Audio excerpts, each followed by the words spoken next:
Je pense que le peuple, au sens large, et pas du tout stigmatisant, mais au contraire positif, doit prendre le contrôle de la société et doit réaliser qu'en fait, tout est possible et qu'on ne va pas se laisser diriger parce qu'on n'a pas été à l'ENA, parce qu'on n'a pas fait Polytechnique, HEC ou je sais pas quelle école.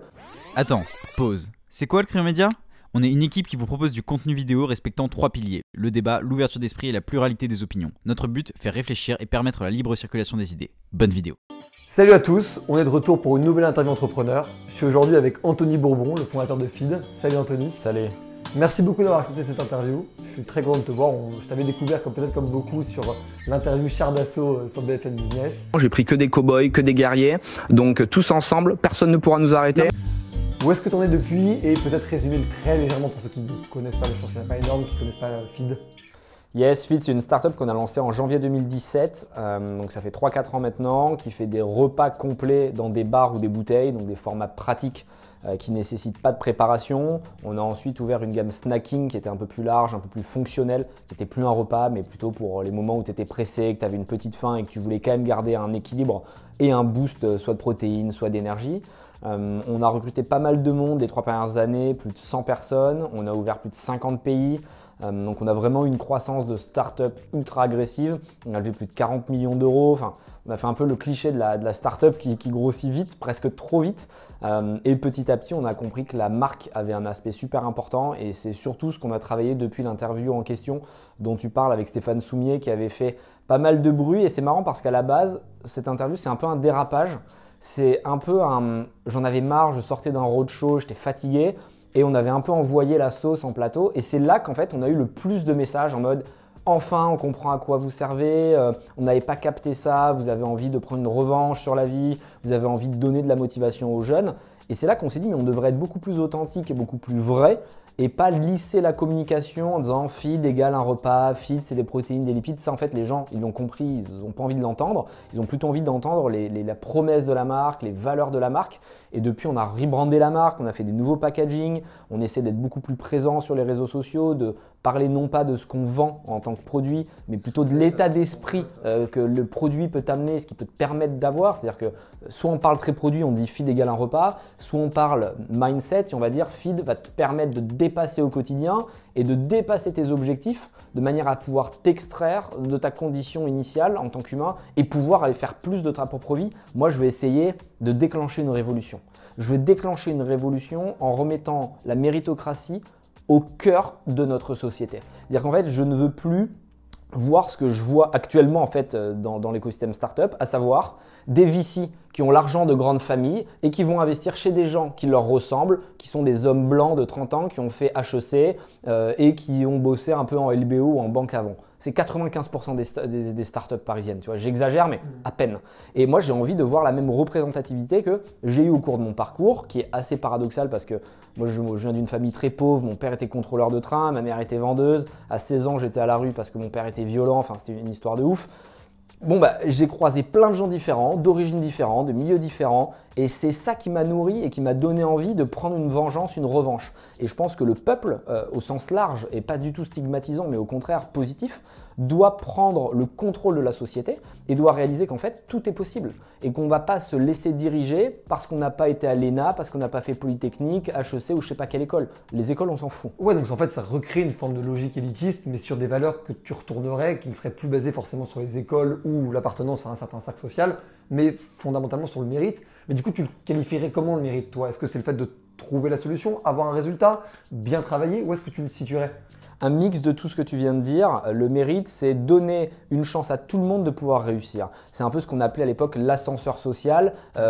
Malheureusement, l'ascenseur est en panne, mais on peut même plus prendre l'escalier, c'est-à-dire que tout est bloqué. Quelqu'un qui vient de tout en bas, qui n'a pas les bons diplômes, qui n'a pas le network, qui ne parle pas de langue étrangère parce qu'il n'avait pas les moyens de voyager et qui cherche un travail, il ne faut pas se jouer la face, c'est impossible pour lui. Alors on va toujours me sortir un contre-exemple d'un mec qui a rencontré quelqu'un dans le métro. Enfin, dans la réalité, statistiquement, 99% des gens vont échouer. Et en fait, ça, c'est pas normal parce que l'entrepreneuriat doit avoir ce rôle justement de pouvoir compenser ses lacunes et de se dire si je ne trouve pas de job et que personne ne veut de moi, grâce à l'entrepreneuriat, je vais montrer ma valeur. Donc moi, je veux juste remettre de l'égalité et faire en sorte que quelqu'un qui travaille très dur puisse y arriver. On n'est pas du tout dans un système communiste où je dis il faut donner aux pauvres et tout. Loin de là, moi je suis dans un truc ultra basé sur la data, le travail, la résilience. On en parlait encore ce matin avec Guy Stéphane. Quand tu lui demandes à la fin, c'est quoi, comment tu as fait pour en arriver là et qu'est-ce que tu dirais à ton fils si tu voulais qu'il réussisse dans le foot, il nous répondait il faut qu'il travaille plus que les autres.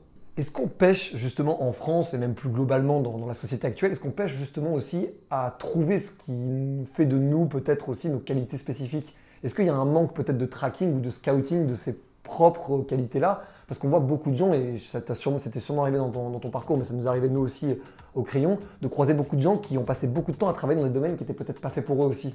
C'est vrai, tu as raison. On veut être bon partout. En France, l'école, il faut avoir la moyenne. Et c'est ça qui est aberrant en fait. On ne te demande pas d'être excellent quelque part, on te demande d'être moyen. Et moi, je pense que ça n'a aucun intérêt d'être moyen partout parce qu'au final, tu ne te distingues pas. Il faut être excellent dans quelque chose. Par exemple, et je ne veux pas critiquer trop fort le système d'éducation nationale parce que je pense qu'il est voué à mourir dans les prochaines années. Donc ne l'abattons pas tout de suite, laissons-le lentement aller vers la fin. Aujourd'hui, est-ce que tu es capable de me dire si Saturne est plus proche de Vénus que la Terre? Non. Et pourtant, on a été noté là-dessus pendant 3 ans. Quelle date Charlemagne a fait ça? Les Martiens, où est-ce qu'ils sont? Enfin, tu vois, des trucs, on n'en a rien à foutre, ça ne nous intéresse pas. Je comprends le raisonnement, on va dire oui, mais le théorème de Pythagore, c'est pour t'apprendre à réfléchir. Ok, certes, moi aujourd'hui j'ai beaucoup d'argent, j'ai des bois, machin, théorème de Pythagore, je m'en sers pas. Tu vois. Donc est-ce qu'il vaut mieux pas apprendre à des jeunes des choses concrètes, factuelles, je dis n'importe quoi, mais savoir lire un bilan, savoir remplir tes impôts, savoir du droit, savoir t'exprimer en société, comment créer une société, mais des trucs factuels et faire en sorte que l'enfant puisse s'épanouir. Moi, je ne sais pas si vous avez la même expérience, mais moi, quand j'allais au lycée, c'était une torture. C'est-à-dire que je détestais ça parce que j'apprenais des trucs qui ne m'intéressaient pas. Mais j'ai eu la même expérience et c'est aussi pour ça que moi, je me suis orienté vers l'entrepreneuriat. Mais du coup, à qui on parle? Est-ce qu'on parle à la majorité? Est-ce qu'on parle à une partie des gens? Est-ce que du coup, le but, ça serait de refondre dans ta logique tout le système ou juste d'au moins ne pas perdre ceux qui, en fait, ne sont pas faits pour ce système-là? Je pense qu'il faut tout reprendre from scratch comme une start-up. Il ne faut pas avoir peur. Moi, je pense qu'il y aura une 6e république de notre vivant, de notre génération. Tout va être bouleversé. Le système politique tel qu'il existe ne peut plus fonctionner. Le système droite-gauche où tout le monde fait du théâtre, c'est vraiment une vaste blague. Le système de business capitaliste juste basé sur l'argent et les profits, comme on peut le voir dans le CAC 40, va mourir aussi parce que les gens veulent du why, les gens veulent avoir un impact, veulent avoir une raison d'être, veulent appartenir à quelque chose qui les dépasse. L'éducation nationale est terminée aussi. Tout ça va être amené à évoluer et je pense que c'est aussi le rôle des entrepreneurs de prendre place dans ce débat. En tout cas, ce qu'il faut mettre au cœur de tout ça, c'est évidemment la méritocratie, comme je le disais au début, mais aussi le plaisir. C'est-à-dire que tu apprends tellement plus quand tu kiffes ce que tu fais que si tu dis à un jeune « Ah, t'adores n'importe quoi, les jeux vidéo ». Ah, t'adores les jeux vidéo, mais si tu dis mais c'est de la merde ton truc, tu vas le dégoûter. Mais si tu essaies par les jeux vidéo de lui faire apprendre, par la gamification comme ils disent, quelque chose, c'est intéressant. Si l'enfant adore la géographie, fais-lui faire des maths par la géographie. Là, par exemple, moi j'ai une journée horrible depuis ce matin, j'enchaîne, mais je suis content. Que c'est mieux là tout de suite. Non mais j'adore, mais quand je dis horrible, c'est horrible par la charge de travail. Et quelqu'un de normal dirait mais c'est pas une vie, le pauvre, il a même pas le temps de manger, de ci, de là.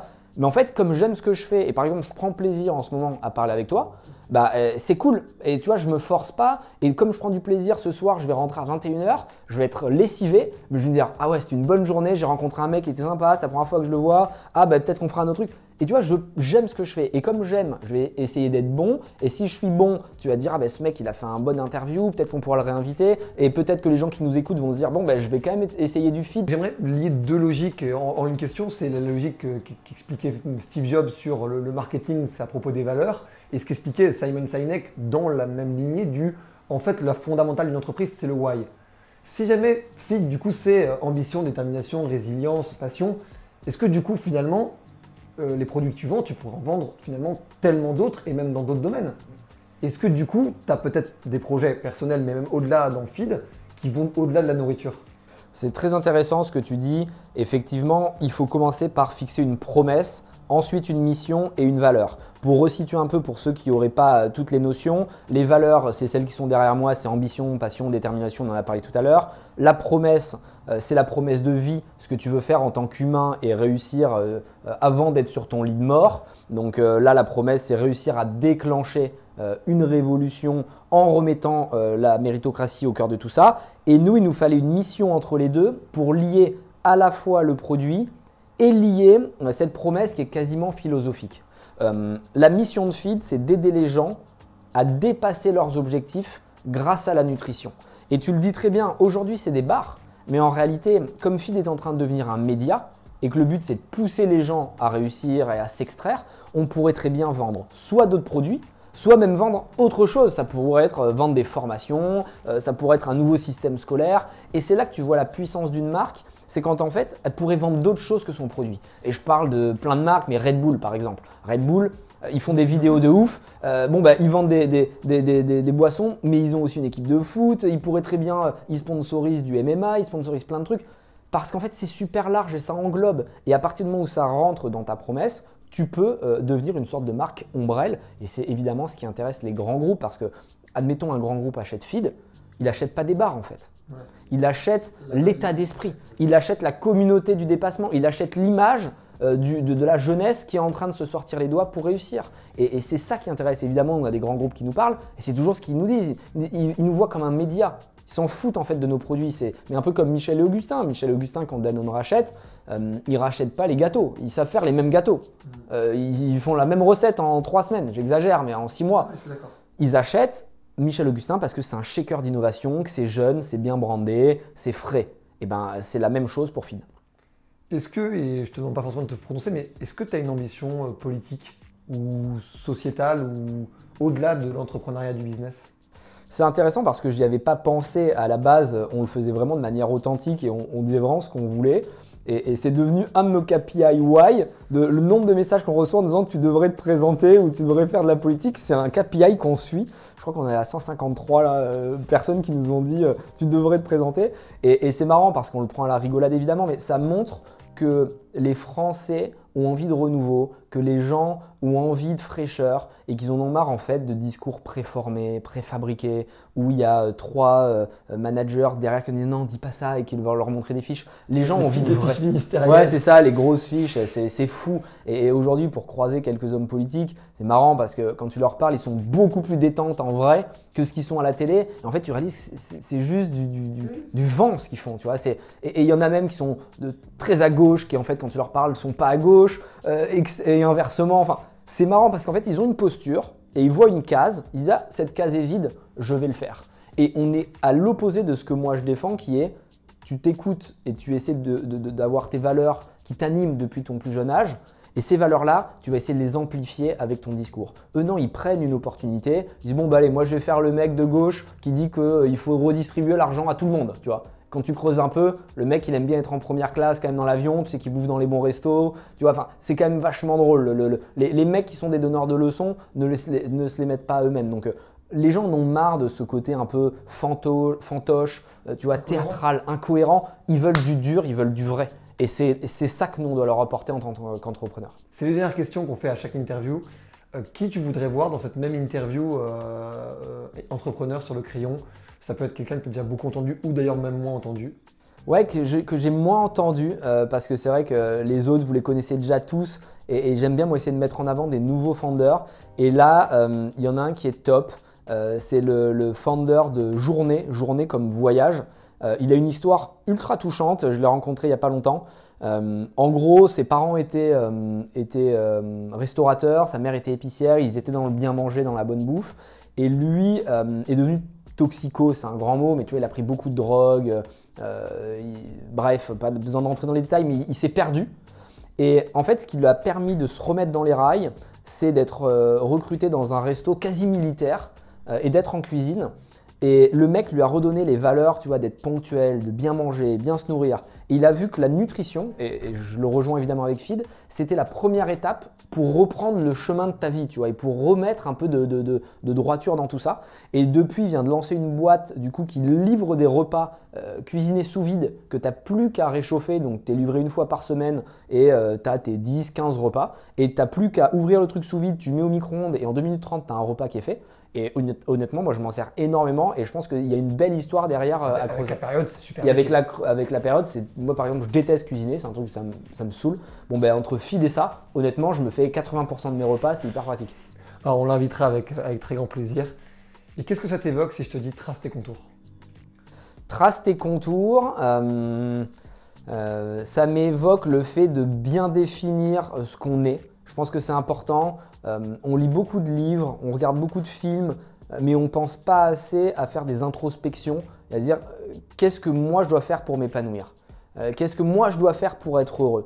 Et c'est la première question à se poser et c'est la meilleure manière d'être capable de s'écouter. Et je pense que la clé de tout ce que vous entreprenez, de tout ce que vous faites, c'est vous poser le soir et vous dire est-ce que si je devais mourir dans quelques mois, quelques années, je referais cette même journée? Et si la réponse est non, c'est qu'il faut te poser des questions, tu vois. Merci beaucoup Anthony. Avec plaisir. Et puis on se retrouve très bientôt pour de nouvelles vidéos sur le crayon. N'hésitez pas à vous abonner ou à poser vos questions en commentaire. On se retrouve très bientôt, c'était Valorant. Ciao. Let's begin with the story of